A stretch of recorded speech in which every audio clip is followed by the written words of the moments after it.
our search.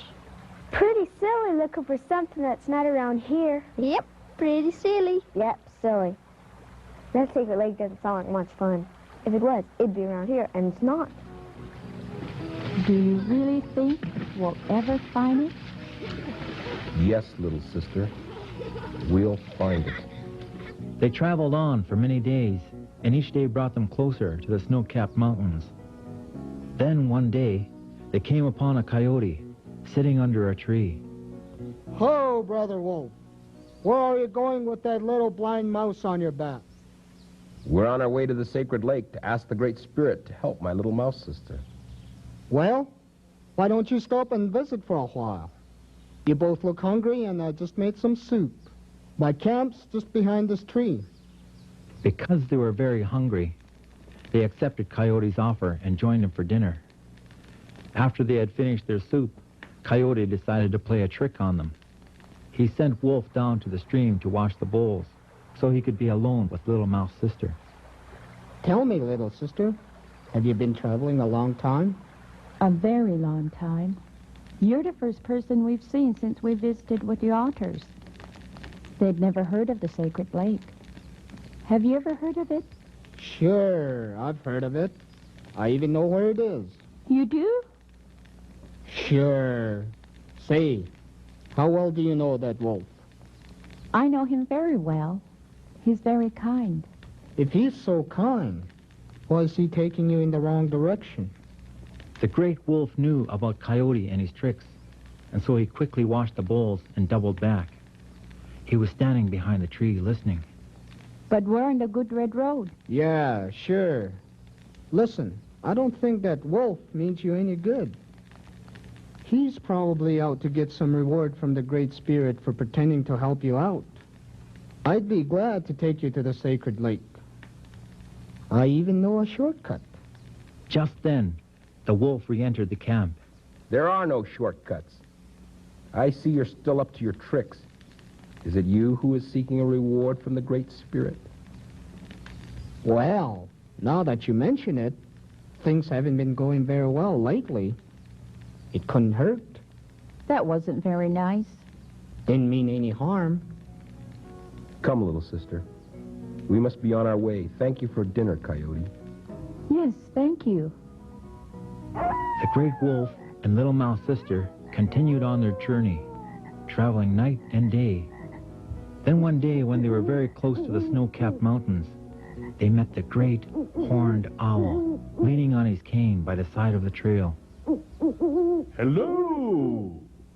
Who's that? The great horned owl. Uh-oh. Owls are bad luck, especially for mice. Well, not always. Some people say they're very wise. They're supposed to know just about everything. Yes, yes, that's very true. I can see that you're a very intelligent wolf. As for your little mouse friend, tell her not to worry. I gave up hunting a long time ago. And anyway, I've just eaten. Where are you headed? We're searching for the sacred lake. Sacred lake? Sacred lake? If you're talking about that big pond some folks call Sacred Lake, it's just up the mountain, there a ways. Have you seen it? Of course I've seen it. Do you think I'm blind? I've flown over it 1,000 times. It isn't anything special. Why in the world would you want to go there? We've been following the good red road on our way to the sacred lake to ask the Great Spirit to help my little mouse sister. You see, she is blind.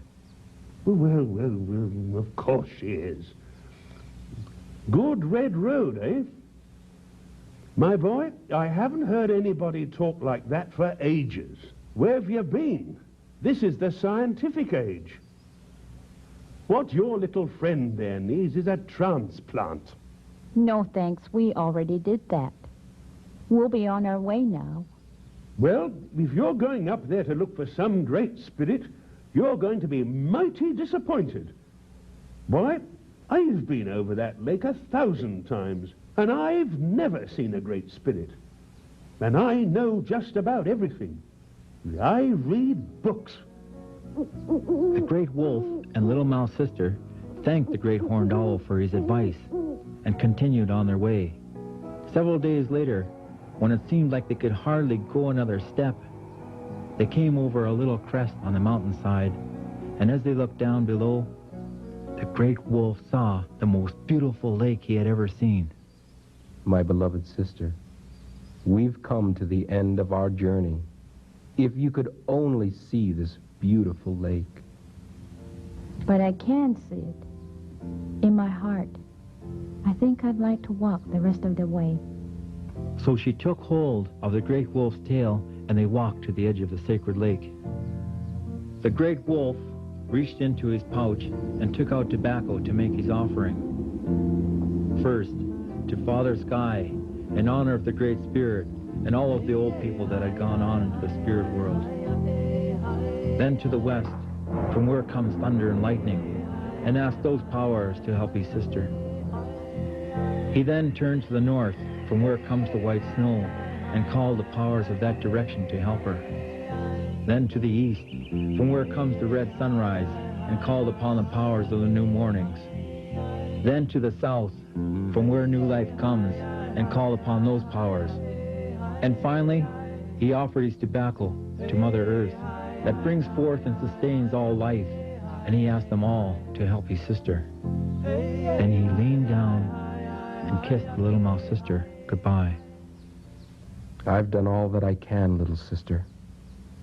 The rest you must do yourself. Remember that the good Creator speaks to each one of us in his own time and place. Thank you, Great Wolf Brother. Thank you, beloved sister, for your generous gift. If you need me, just call, and I'll come back. Then the great wolf bounded down the mountain and out of sight. As the little mouse sister stood there, patiently waiting, she asked the Great Spirit to look after the otters, who were always too busy playing to think about anything else. And she asked that Coyote be forgiven for his trickster ways. And she asked that the great owl be given true sight and wisdom to balance out his book learning. And for her wolf brother, whom she loved very much, she asked a special blessing. Just as she had finished her prayer, she heard a voice say, Beloved granddaughter, jump. And she jumped. Jump higher. And she jumped higher. The third time the voice said, Jump higher, my beloved granddaughter. And she jumped. And finally the voice said, Little granddaughter, jump and reach for the heavens. Then she jumped high as she could, and suddenly she felt herself soaring above the earth. And the voice said, Sacred one, open your eyes. When she opened her eyes, she found that she had become the mighty eagle, and she screeched in happiness. Then the Creator of all good things said, Granddaughter, because you have been so kind, loving and compassionate, and have shared the best you had to help another find life and understanding, from now on and forevermore, you shall be the sacred eagle, and you will fly above all the people's horizon, and shall be a sign to them. And that's the story of how Little Mouse Sister became the mighty eagle, the eagle of love, understanding, and compassion.